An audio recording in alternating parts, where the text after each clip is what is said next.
இந்த வீடியோல நாம 2023ல பெஸ்ட் இன்டெல் கேமிங் CPU இதெல்லாம் தான் பார்க்க போறோம். ஸோ இதுக்கு முன்னாடி AMD யோட பெஸ்ட் கேமிங் CPUs எது அப்படின்னு சொல்லி வீடியோ போட்டிருந்தேன். அதை பார்க்காதவங்க மறக்காம செக் பண்ணி பாருங்க. ஸோ இந்த வீடியோவில் பெஸ்ட் கேமிங் CPU அது மட்டும் இல்லாமல் ஓவராலாக எந்த CPU நல்ல பெஸ்ட் கேமிங் பர்ஃபார்மன்ஸை கொடுக்குது, அது மட்டும் இல்லாமல் பில்டிங் காஸ்ட் அப்படின்னு சொல்லி ஒரு இஷ்யூமே இருக்குது, அது என்னென்னு சொல்கிறேன். அப்புறமா காமனாக இருக்க சின்ன சின்ன டவுட்ஸுமே எக்ஸ்பிளைன் பண்ணுறேன். அப்புறமா ஓவராலாக இந்த 2023ல எந்த CPU ரொம்ப பெஸ்ட்டாக இருக்குது அப்படிங்கிறதையுமே சொல்கிறேன். அது எதுக்காக அதிகமாக கேமிங் பர்ஃபார்மன்ஸ் கொடுக்குது அப்படிங்கிறதையுமே சொல்கிறேன். ஸோ முதல்ல நாம எந்த CPUs பெஸ்ட்டாக இருக்குது அப்படிங்கிறத பற்றி லிஸ்ட்டை பார்க்கலாம். ஸோ AMDயை சூஸ் பண்ணுற மாதிரியே இங்கேயுமே நாம இன்டெல் CPU சூஸ் பண்ணலாம். வேல்யூ ஃபார் மணி, அதாவது நம்ம கொடுக்குற காசுக்கு ஒர்த்தான கேமிங் பர்ஃபார்மன்ஸை கொடுக்குற அந்த CPUஸை மட்டுமே நம்ம செலக்ட் பண்ணலாம். ஸோ அண்டர் 20,000லேருந்தே ஸ்டார்ட் பண்ணலாம். ஏன்னா மோஸ்ட்லி நம்ம சப்ஸ்கிரைபர்ஸ் எல்லாருமே இங்கே இந்த சேனலில் வரவங்களா இருக்கட்டுமே எல்லாருமே மோஸ்ட்லி பட்ஜெட்டில் தான் PC பில்ட் பண்ணிட்டு இருக்காங்க. ஒரு 1 lakhக்கு மேலே PC பில்ட் பண்ணுறவங்களே ரொம்ப கம்மியாக தான் இருக்காங்க. ஸோ 20,000க்குள்ள எந்தெந்த இன்டெல் CPUs நல்ல கேமிங் பர்ஃபார்மன்ஸை கொடுக்குது, நம்ம கொடுக்குற காசுக்கு எது ஒர்த்தான கேமிங் பர்ஃபார்மன்ஸை கொடுக்குது அப்படிங்கிறத பற்றி பார்க்கலாம். ஸோ முதல்ல நாம 20,000லேருந்தே ஆரம்பிக்கலாம். ஸோ 20,000 எடுத்தால் இன்டெல் CPUஸில் ரெண்டு CPU தான் இருக்குது. ஒன்று இன்டெலோட 13400, அப்புறமா இன்டெலோட 12600. இந்த ரெண்டு CPU தான் இருக்குது. இந்த ரெண்டு CPUலையுமே நம்ம கேமிங் பர்ஃபார்மன்ஸ் எது அதிகமாக கொடுக்கும் அப்படின்னு பார்த்தீங்கன்னா ரெண்டு CPUமே ஆல்மோஸ்ட் ஈக்குவலான கேமிங் பர்ஃபார்மன்ஸ் தான் கொடுக்கும். ஆனால் அதர் அட்வான்டேஜ் எல்லாமே கம்பேர் பண்ணி பார்க்கும்போது இந்த 13400 கொஞ்சம் நல்லா வேல்யூ ஃபார் மணி CPU-வாக தெரியும். ஸோ நம்ம ப்ராடக்டிவிட்டி ஒர்க் எடுத்தாலும் சரி அதுதான் அதிகமான பர்ஃபார்மன்ஸை கொடுக்கும். ஆனால் ப்ராடக்டிவிட்டி ஒர்க் நமக்கு எங்கே டாபிக் கிடையாது. ஸோ கேமிங்கில் பார்த்தா ரெண்டுமே ஆல்மோஸ்ட் ஈக்குவலான பர்ஃபார்மன்ஸ் தான் கொடுக்கும். கொஞ்சம் அட்வான்டேஜ் இந்த 13400 இருக்கிறதுனால அண்டர் 20,000ல இன்டெல் கிட்டே இருந்து இந்த 13400 தான் நல்ல வேல்யூ ஃபார் மணி CPU-வாக இருக்க போகுது. ஸோ சில பேருக்கு 13500 ஞாபகம் வரலாம், ஆனால் அதோட ப்ரைஸிங் 22,000 போகும். கேமிங் பர்ஃபார்மன்ஸுமே ஆல்மோஸ்ட் இதை விடையுமே கம்பேர் பண்ணி பார்த்தா கொஞ்சமாக தான் அதிகமாக இருக்கும். ஆனால் ப்ராடக்டிவிட்டி ஒர்க்கில் அந்த 13500 நல்ல ஒரு டிஃபரெண்ட்டாக கொடுக்கும். ஆனால் கேமிங்கில் கிட்டத்தட்ட சேம் பர்ஃபார்மன்ஸ் தான். ஸோ இந்த 20,000க்குள்ள நாம 13400 நல்ல வேல்யூ ஃபார் மணி கேமிங் CPU-ஆ சூஸ் பண்ணலாம். ஸோ நான் இங்கே இன்டெல் CPUஸை சூஸ் பண்ணும்போது AMD கூட கம்பேர் பண்ணி சூஸ் பண்ணலை. அதோட ரீசனையுமே நான் இந்த வீடியோவோட இந்த லிஸ்ட்டு எல்லாம் முடிஞ்சதுக்கு அப்புறம் நான் எக்ஸ்பிளைன் பண்ணுறேன். அப்போ உங்களுக்கு தானாக புரியும் நான் எதுக்காக AMD தனியாக இன்டெல் தனியாக அப்படி போடுறேன்னு. ஸோ இப்போ இந்த 20,000ல நாம 13400 செலக்ட் பண்ணோம். அதுக்கப்புறமா அடுத்த பட்ஜெட் 15,000க்கு கீழே வந்தோம்னா அங்கேயுமே ஒரே ஒரு CPU தான் இன்டெல் கிட்டே இருந்து இருக்குது. அதாவது நான் PC பில்ட் பண்ணுறதா இருந்தாலே நான் எல்லாருக்குமே சஜஸ்ட் பண்ணுறது ஒன்று தான், மினிமமாக 12th ஜெனில் தான் பில்ட் பண்ணணும். AMD-யாக இருந்தால் AM4 சாக்கெட்டில் வர மாதிரி ஒரு CPU-யோட PC பில்ட் பண்ண தான் நான் எப்போவுமே சஜஸ்ட் பண்ணுவேன். ஸோ அதே தான் இங்கேயுமே தான் 12th ஜெனில் ஒரே ஒரு CPU தான் அந்த இடத்துல நல்லா ஸ்ட்ராங்காக இருக்குது. அது எல்லாருக்குமே தெரிஞ்சிருக்கும், 12400F. ஸோ இந்த 12400F கண்டிப்பாக ஒரு ஒர்த்தான கேமிங் CPU தான். அது AMD கூட கம்பேர் பண்ணி பார்த்தா கூட நல்ல பர்ஃபார்மன்ஸை கொடுக்கும். அதுக்கு ரீசன் என்னென்னா அதோட ப்ரைஸிங். 12,000லேருந்து 13,000 நம்மளால் வாங்க முடியும். அந்த ப்ரைஸிங்கில் இருக்க காம்படிட்டர் CPU எதுன்னு பார்த்தீங்கன்னா AMD கிட்டே இருந்து AMD-யோட 5600 தான். ஸோ AMD-யோட 5600 கம்பேர் பண்ணி பார்த்தோம்னா இந்த 12400F நல்ல கேமிங் பர்ஃபார்மன்ஸை கொடுக்கும். ஸோ அந்த ப்ரைஸிங்குமே நல்ல டீசெண்டாக இருக்குது. இன்டெல் கிட்டே இருந்து ஓரளவுக்கு நல்ல டீசெண்டாக ப்ரைஸிங் பண்ணியிருக்க ஒரு CPU-னா இன்டெலோட 122400F தான். ஸோ மிட் ரேஞ்சில் ஒரு இன்டெல் CPU-யோட ஒரு PC பில்ட் பண்ணணும் அப்படின்னு நினைக்கிறவங்களுக்கு இந்த 122400F ஒரு நல்ல ஆப்ஷனாக இருக்கும். 6 core 12th ஒரு நல்ல CPU இது. கேமிங் ப்ளஸ் ப்ராடக்டிவிட்டி ஒர்க்ஸுக்குமே இது ஒரு நல்ல டீசெண்டான CPU. ஸோ அதுக்கு கீழே அண்டர் 10,000 அப்படின்னு போனோம்னா இந்த 10,000, 9,000, 8,000 எல்லாம் CPU கிடையாது. இன்டெல் கிட்டே இருந்து ஒரு நல்ல CPU கிடையாது. ஏன்னா அங்கே 7,000 அப்புறமா 8,000க்கு உள்ள ஒரு CPU இருக்குது, அதுதான் i3 1200F. ஸோ இந்த i3ன்னு சொன்னதுமே நிறைய பேர் இதை அண்டர் எஸ்டிமேட் பண்ணுவாங்க. ஸோ பொறுமையாக கேளுங்க. ஸோ நிறைய பேர் இப்போவுமே இந்த நேமில் தான் ஜட்ஜ் பண்ணுறாங்க இந்த Intel CPUஸை i3, i5, i7. So i7 இருந்தால் அது ரொம்ப பர்ஃபார்மன்ஸை கொடுக்கும் அப்படின்னு சொல்லி நிறைய பேர் இப்போவுமே ஜட்ஜ் பண்ணுறாங்க. ஆக்சுவலாக இந்த 12th ஜெனோட 1200F ஒரு நல்ல கேமிங் CPU. ஆனால் இது ரெண்டு ரீசனுக்காக ரொம்ப அண்டர் ரேட்டடாக இருக்குது நம்ம இந்தியாவில். ஸோ அது முதல் ரீசன் என்னென்னா இந்த i3 அப்படிங்கிற நேம் தான். ஸோ இந்த i3ங்கிற நேம்னாலேயே இது ஒரு i3 CPU, இது பவரே இருக்காது அப்படின்னு சொல்லி இதை ரொம்ப அண்டர் ரேட் பண்ணுறாங்க. ஆக்சுவலாக இதோட பவர் நம்ம சிங்கிள் கோர் பர்ஃபார்மன்ஸை பார்த்தோம்னா கிட்டத்தட்ட i5 1200F கூட ஈக்குவலான பர்ஃபார்மன்ஸை கொடுக்கும். கேமிங்கில் நம்ம அந்த i5 CPU-க்கே கிட்டத்தட்ட ஆல்மோஸ்ட் மேட்ச் ஆகிற கேமிங் பர்ஃபார்மன்ஸை இந்த i3 ப்ராசஸாலே கொடுக்க முடியும். ஸோ இப்போ இந்த i3ங்கிறதுனால அண்டர் ரேட் பண்ணுறாங்க. ஆக்சுவலாக 10th ஜெனில் இருக்க i7 CPU எடுத்தோம்னா கேமிங்கில் கம்பேர் பண்ணி பார்த்தா அதுக்கே ஆல்மோஸ்ட் கிட்டத்தட்ட ஒரு காம்படிஷனை இந்த 12th ஜென் i3ல கொடுக்க முடியும். அந்த அளவுக்கு நல்ல பர்ஃபார்மன்ஸ் இருக்குது. அதுக்கு ரீசன் இதில் இருக்க அந்த கோர்ஸ் தான். இதில் 4 கோர்ஸ் கொடுத்துருந்தாலுமே இது ரொம்பவே பவர்ஃபுல்லான கோர்ஸ். ஸோ செகண்ட் ரீசன் இதை எதுக்காக அண்டர் எஸ்டிமேட் பண்ணியிருக்காங்கன்னா இதில் கொடுத்துருக்க 4 கோர்ஸ்னால தான். ஸோ இதில் 4 கோர் இருக்கனால மல்டி டாஸ்கிங் பண்ணுறது எல்லாமே கொஞ்சம் கஷ்டமாக இருக்கும். ப்ராடக்டிவ் ஒர்க்ஸ் பண்ணுறது எல்லாமே கொஞ்சம் கஷ்டமாக இருக்கும். சிங்கிள் கோரில் இது என்ன தான் ரொம்ப அதிகமான பெர்ஃபார்மன்ஸ் கொடுத்தாலுமே மல்டி கோரில் கொஞ்சம் அடி வாங்கும், ஏன்னா 4 கோர் இருக்கனால. ஸோ இருந்தாலுமே இதுதான் one of the best gaming CPU. நீங்கள் AMD CPU கூட கம்பேர் பண்ணி பார்த்தா கூட 10,000க்கு இருக்கிற AMD CPU கூட இந்த i3 1200 கம்பேர் பண்ணி பார்த்தா கூட இந்த i3 CPU தான் அதிகமான கேமிங் பெர்ஃபார்மன்ஸை கொடுக்கும். அந்த அளவுக்கு ஒரு பெஸ்ட்டான கேமிங் CPU. ரொம்ப ரொம்ப பட்ஜெட் கம்மியாக இருக்குது, கிராஃபிக்ஸ் கார்டோட தான் நான் ஒரு PC பில்ட் பண்ணணும் அப்படின்னு நினைக்கிறவங்களுக்கு கண்டிப்பாக இந்த i3 1200 ஒரு நல்ல ஆப்ஷனாக இருக்கும். ஜஸ்ட் இந்த i3ங்கிற நேமுக்காக இதை அண்டர் எஸ்டிமேட் பண்ணாதீங்க, இது ரொம்ப ஒரு நல்ல கேமிங் CPU. ஸோ நாம இப்போ 7000 பட்ஜெட்லேயுமே பார்த்துட்டோம். ஸோ இதுக்கு கீழே ஒரு பட்ஜெட் இருக்கான்னு கேட்டிங்கன்னா இதுக்கு கீழே எந்த ஒரு CPUமே சூஸ் பண்ணுறது நான் ரெக்கமெண்ட் பண்ண மாட்டேன். அதுக்கு கீழே ஓல்டு ஜென்ரேஷன் CPUs போகிறது ஒரு நல்ல ஐடியாவாகவே இருக்காது. ஸோ இந்த ஜென்ரேஷனில் நீங்கள் பில்ட் பண்ணுறதா இருந்தால் மினிமமாக இந்த i3 1200 சூஸ் பண்ணலாம். ஸோ இப்போதைக்கு இந்த 20,000க்குள்ள இந்த 3 CPUs தான் இருந்து ஓரளவுக்கு பெஸ்ட் CPUஸாக இருக்குது. ஸோ நான் சொன்ன எல்லா CPUமே கேமிங் பெர்ஃபார்மன்ஸை வச்சு மட்டும்தான் சொன்னேன், ப்ராடக்டிவ் ஒர்க்ஸை பற்றி சொல்லலை. ஸோ அதே வேளையில் நான் இந்த இன்டெல் CPUஸை AMD CPUs கூட கம்பேர் பண்ணி சொல்லலை, மற்றபடி இன்டெலுக்குள்ளேயே மட்டும்தான் கம்பேர் பண்ணி அப்படி சொல்லியிருக்கேன். ஸோ அதுவுமே போக போக உங்களுக்கு புரியும். ஸோ அதுக்கப்புறமா பில்டிங் காஸ்ட், நான் ஸ்டார்டிங்கில் சொல்லியிருந்தேன் பில்டிங் காஸ்ட்னு ஒரு விஷயத்தை பற்றி சொல்கிறேன்னு. ஸோ எக்ஸாம்பிளுக்கு நீங்கள் இப்போ அண்டர் 20,000ல் ஒரு CPU உங்களுக்கு தேவைப்படுது, அதுவும் கேமிங் பண்ணுறதுக்காக. ஸோ நீங்கள் அண்டர் 20,000 பட்ஜெட்டில் ஒரு CPU தேடும்போது கண்டிப்பாக அங்கே 2 ஆப்ஷன் தான் இருக்குது இன்டெல் சைடில். இந்த வீடியோவில் சொல்லியிருந்தேன் இன்டெலோட 13400, அது AMD சைடில் போனோம்னா AMDயோட 7600. ரெண்டுமே எடுத்தோம்னா கண்டிப்பாக எங்கள் AMDயோட 7600 தான் அதிகமான கேமிங் பெர்ஃபார்மன்ஸை கொடுக்கும். ஆனால் அந்த 7600 வச்சு நாம் ஒரு PC பில்ட் பண்ணும்போது கண்டிப்பாக அந்த 7600 PC பில்டோட காஸ்ட் அதிகமாக தான் இருக்கும். ரீசன் என்னன்னா அங்கே AMDயோட அந்த CPU DDR5 RAM மட்டும் தான் சப்போர்ட் ஆகும்.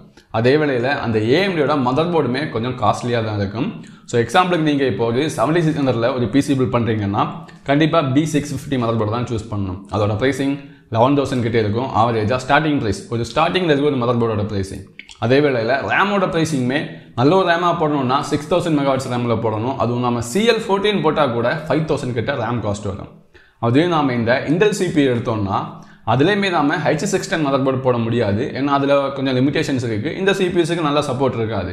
ஸோ நம்ம B660 மதர் போர்டு தான் சூஸ் பண்ணுவோம்.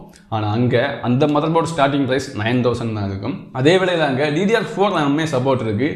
DDR4 ரேம் நம்மளால் ஒரு 8GB ரேம் நம்மளால் அண்டர் 2500 ரூபீஸ்லேயே வாங்க முடியும், இல்லை அண்டர் 2000 ரூபீஸ்லேயே நம்மளால் வாங்க முடியும். ஸோ DDR4 ரேமாக இருந்தாலும் சரி, நம்ம டீசெண்டான ஒரு ரேமை போட்டோம்னா கண்டிப்பாக கேமிங் ப்ராடக்டிவ் ஒர்க்கில் அது சேமான பெர்ஃபார்மன்ஸை கொடுக்கும்.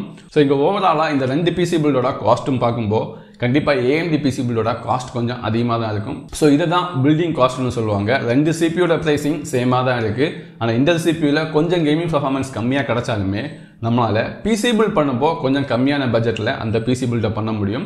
ஆனால் AMD சைடில் கொஞ்சம் காஸ்ட்லியாக இருக்கும். ஸோ இதை தான் பில்டிங் காஸ்ட்னு சொல்லுவாங்க. ஸோ நீங்கள் ஒரு வீடியோ பார்த்ததுமே அங்கே ஒரு CPU பெஸ்ட்டாக பெர்ஃபார்ம் பண்ணுது, அந்த CPUவில் தான் PC பில்ட் பண்ணணும் அப்படின்னு சொல்லி இமீடியட்டாக அந்த CPU சூஸ் பண்ணக்கூடாது. அது கூட வர அதர் கமெண்ட்ஸோட ப்ரைஸையுமே அனலைஸ் பண்ணி சர்ச் பண்ணி எந்த அளவுக்கு பட்ஜெட் வருது அப்படிங்கிறத பார்த்து தான் அந்த PC பில்டப் பண்ணணும். அதே வேளையில் ரொம்ப ஹையாக பெர்ஃபார்ம் பண்ணுற ஒரு CPU கூட ரொம்ப லோ எண்ட் மதர் போர்டுமே பேர் பண்ணக்கூடாது. நான் இப்போ எக்ஸாம்பிளுக்கு சொன்னப்போ கூட B660 தான் சொல்லியிருந்தேன். ஏன்னா H610 இந்த CPU கூட போட்டோம்னா கண்டிப்பாக நல்ல பெர்ஃபார்மன்ஸ் கிடைக்காது. அதே வேளையில் XMPக்கு கூட H610ல் லிமிடேஷன்ஸ் இருக்குது, நம்மளால் ரேம் கூட சரியாக ஓவர் கிளாக் பண்ண முடியாது. ஸோ இந்த மாதிரி சில லிமிடேஷன்ஸ் இருக்குது, 2 RAM ஸ்லாட் தான் வரும். ஸோ அதனால் நம்ம CPUக்கு ஏற்ற மாதிரி தான் நல்ல ஒரு மதர் போர்டையுமே சூஸ் பண்ணணும். இந்த மாதிரி பில்டிங் காஸ்ட்லேயுமே நிறைய விஷயங்கள் இருக்குது. ஸோ ஒரு பெஸ்ட் CPU சூஸ் பண்ணுறீங்கன்னா அதுக்கு ஏற்ற மாதிரி தான் அதர் கமெண்ட்ஸுமே சூஸ் பண்ணணும். அப்போ தான் அந்த CPUயோட பெஸ்ட் பெர்ஃபார்மன்ஸ் கிடைக்கும். ஸோ இப்போ ஓவராலாக இந்த 2023ல் எது பெஸ்ட் கேமிங் CPU, அது AMD கிட்ட இருக்கா இன்டெல் கிட்ட இருக்கா அப்படின்னு கேட்டிங்கன்னா அது AMD கிட்ட தான் இருக்குது. நான் AMDயோட அந்த பெஸ்ட் கேமிங் CPU லிஸ்ட்டில் கூட சொல்லியிருந்தேன். அது AMDயோட Ryzen 7 7800X3D. இந்த CPU தான் இப்போதைக்கு அதிகமான கேமிங் பெர்ஃபார்மன்ஸை கொடுக்குற ஒரு CPU. ஸோ இங்கே Ryzen 7ன்னு சொன்னதுமே சில பேருக்கு டவுட் வரலாம். Ryzen 9ல கூட இதோடையுமே அதிகமாக பெர்ஃபார்மன்ஸ் கொடுக்குற CPU இருக்குது. Ryzen 9 7950X3D இருக்குது. அது ஏன் அதிகமான கேமிங் பெர்ஃபார்மன்ஸை கொடுக்காதா அப்படின்னு கேட்டிங்கன்னா கொடுக்காது. ஏன்னா இங்கே 2 CPUக்குமே டிஃப்ரெண்ட் இருக்குது. ஸோ அதுக்கு முன்னாடி இன்டெல் CPU கூட சில பேருக்கு டவுட் வரலாம், இன்டெல் 1400K அதிகமான பெர்ஃபார்மன்ஸ் கொடுக்காதா அப்படின்னு. ஸோ அதுவுமே கொடுக்காது. அதுக்கு ரீசன் என்னென்னா இந்த AMDயில் இருக்க 3D V-Cache டெக்னாலஜி தான். ஸோ அந்த டெக்னாலஜி கேமிங்கில் ரொம்ப ரொம்ப ஹெல்ப்ஃபுல்லாக இருக்குது. அதனால தான் இங்கே AMD வின் பண்ணுது. ஸோ இப்போது நம்ம கண்டினியூ அந்த டாபிக் வரலாம். எதுக்காக Ryzen 9 7950X3Dயால் அதிகமான கேமிங் பெர்ஃபார்மன்ஸை கொடுக்க முடியலை? எதுக்காக இந்த Ryzen 7 7800X 3D அதிகமான கேமிங் பெர்ஃபார்மன்ஸ் கொடுக்க முடியுது? ரெண்டு சிபியோட பிரைஸை பார்த்தோம்னா Ryzen 7 7800X 3D 38,000ல ஸ்டார்ட் ஆகுது. அதுவே Ryzen 9 7950X 3D பார்த்தோம்னா அதோட பிரைசிங் கிட்டத்தட்ட 55,000 கிட்ட ஸ்டார்ட் ஆகுது. ஸோ இந்த அளவுக்கு பிரைஸ் கேப் இருந்துமே அதே வேளையில ரெண்டு சிபியுமே 3D Vcache டெக்னாலஜி இருந்துமே ஏன் இந்த Ryzen 9ஆல அதிகமான கேமிங் பெர்ஃபார்மன்ஸை கொடுக்க முடியல அப்படின்னு கேட்டீங்கன்னா, நீங்க இங்க போட்டோல பார்த்துட்டு இருக்கிறது AMDோட 7800X 3Dயோட CPU தான். இதுல பாத்தீங்கன்னா ஒரே ஒரு சிசிடி தான் இருக்கு. அதுல AMDோட 3D Vcache டெக்னாலஜியுமே இருக்கு. ஸோ அந்த 8 கோர்ஸுமே டேரக்டா அந்த சிசிடிக்குள்ள தான் இருக்கு, ஒரே ஒரு சிசிடிக்குள்ள. ஸோ AMDோட 3D Vcache அதுக்குள்ளே தான் இருக்கு. ஸோ டேரக்டா அதை ஆக்சஸ் பண்ண முடியும். ஸோ எந்த ஒரு லேட்டன்சி இல்லாதனால ரொம்ப ஃபாஸ்டா இருக்கும். ஸோ இன்னும் புரியாதவங்களுக்கு நான் இங்க இன்னொரு பிக்சரை காட்டுறேன் பாருங்க. இப்போ சைட் பை சைடா காட்டுறேன். இங்க நீங்க பாக்குறது ஒன்னு 7800X 3Dயோடது, இன்னொன்னு 7950X 3Dயோடது. ஸோ இங்கே பார்த்தீங்கன்னா இந்த 7950X 3Dல ரெண்டு சிசிடி இருக்கு. ஆனால் அதில் 3D Vcache டெக்னாலஜி ஒரே ஒரு சிசிடியில் தான் இருக்கு, இன்னொரு சிசிடியில் கிடையாது.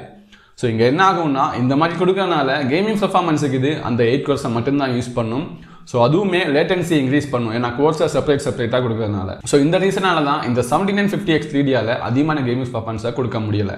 ஆனால் இந்த 7800X 3Dயால கொடுக்க முடியுது. ஒரே சிசிடி, அதுக்குள்ள தான் கோர்ஸுமே இருக்கு, அதுக்குள்ள தான் இந்த Vcache இருக்கு. ஆனால் 7950X 3Dல அப்படி கிடையாது. 8 கோர்ஸ் தனியாக இருக்கு, 8 கோர்ஸ் தனியாக இருக்கு. இந்த 8 கோரால தான் 3D Vcache யூஸ் பண்ண முடியும், மொத்த 8 கோர்ஸால யூஸ் பண்ண முடியாது.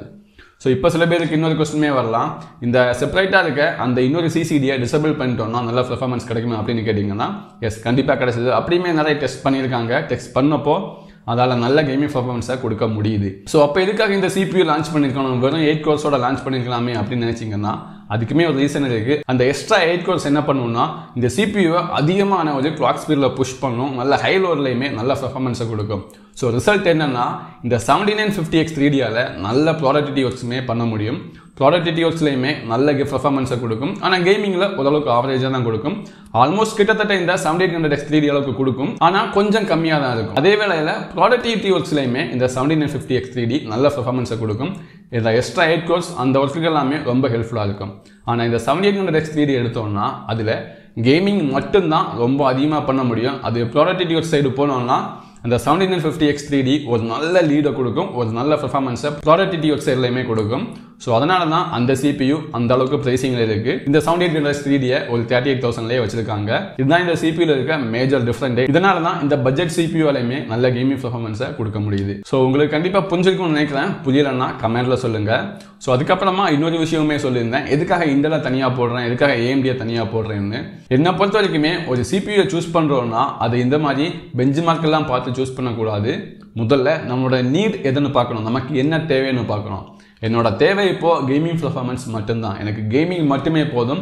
மற்ற ஒர்க்கெல்லாம் அந்த அளவுக்கு நான் பண்ணுறதே இல்லை, மேபி எப்போவாது தான் பார்ப்பேன், அந்த அளவுக்கு எனக்கு இம்பார்ட்டண்ட்டே கிடையாது அப்படின்னு நினைக்கிறவங்களுக்கு AMD கரெக்டாக இருக்கும். AMD பட்ஜெட்டில் எப்போவுமே நல்ல கேமிங் பெர்ஃபார்மன்ஸை கொடுக்கும். ஸோ அவங்க AMD CPU சூஸ் பண்ணலாம். நான் சொன்ன மாதிரி இந்த 7800X 3D சூஸ் பண்ணிங்கன்னா ரொம்ப ரொம்ப பெஸ்ட்டாக இருக்கும். அதுவும் AM ஃபோர்ஸ் ஃபேக்டரில் இருக்கிறவங்க 5800X 3Dயை சூஸ் பண்ணலாம், நல்ல கேமிங் பெர்ஃபார்மன்ஸை கொடுக்கும். நம்ம இன்டெல் கூட கம்பேர் பண்ணி பார்த்தோம்னா. அதுவே எனக்கு கேமிங் செகண்டரி, எனக்கு ப்ராடக்டிவிட்டி ஒர்க்ஸ் தான் ரொம்ப இம்பார்ட்டன்ட், நான் ப்ராடக்டிவிட்டி ஒர்க்ஸை தான் ஃபஸ்ட் பண்ணுவேன், எனக்கு கேமிங் எல்லாமே சும்மா டைம் பாஸ் எப்போவாது தான் ப்ளே பண்ணுவோம், அதிகமாக ப்ளே பண்ண மாட்டேன் அப்படின்னு நினைக்கிறவங்களுக்கு கண்டிப்பாக இன்டெல் தான் ஒரு ஆப்ஷன். இன்டெல் அதிகமான கேமிங் பெர்ஃபார்மன்ஸை கொடுக்காட்டியும் அந்த செக்மெண்ட்டில் அதிகமான ப்ராடக்டிவிட்டி ஒர்க்ஸில் நல்ல பெர்ஃபார்மன்ஸை கொடுக்குறது இன்டெல் CPU தான் இருக்கும். இந்த ரெண்டு CPUமே அதோட வேலைகளை டிஃப்ரெண்ட் மெத்தடில் பண்ணும். நமக்கு என்ன தேவையோ அதுக்கேற்ற மாதிரி தான் நம்ம ஒரு CPU சூஸ் பண்ணணும். நான் சொன்ன மாதிரி நீங்கள் கேமிங் பண்ணுறீங்கன்னா கேமிங்க்கு ஏற்ற CPU சூஸ் பண்ணணும். அதே ப்ராடக்டிவிட்டி ஒர்க்ஸ் தான் அதிகமாக பண்ணுவீங்கன்னா அதுக்கு ஏற்ற மாதிரி CPU சூஸ் பண்ணணுமே தவிர இருக்கிறதுலே பெஸ்ட்டான ஒரு CPUன்னு அப்படிலாம் கிடையாது. எல்லா CPUஸ்லையுமே சின்ன சின்ன காம்ப்ரமைஸ் எல்லாம் இருக்கும். ஸோ இங்கே சொன்ன மாதிரி நீங்கள் ரெண்டு வீடியோமே பார்த்தீங்கன்னா உங்களுக்கு கரெக்டாக புரிஞ்சிருக்கும் எது அதிகமான கேமிங் பெர்ஃபார்மன்ஸை கொடுக்கும், எது ப்ராடக்டிவிட்டி ஒர்க்ஸில் எல்லாமே ரொம்ப பெர்ஃபார்மன்ஸை கொடுக்கும்னு. ஸோ எப்போவுமே CPU சூஸ் பண்ணும்போது உங்களுக்கு எது தேவையோ அதுக்கேற்ற மாதிரி அந்த CPU சூஸ் பண்ணுங்கள். ஸோ இனிமேல் உங்களுக்கு ஏதாவது டவுட் இருக்குன்னா கமெண்ட்டில் சொல்லுங்கள், நான் கண்டிப்பாக ரிப்ளை பண்ணுறேன். ஸோ இந்த வீடியோலேருந்து ஏதாவது கற்றுக்கிட்டீங்கன்னா மறக்காமல் என்னோட சேனலை சப்ஸ்கிரைப் பண்ணுங்கள்.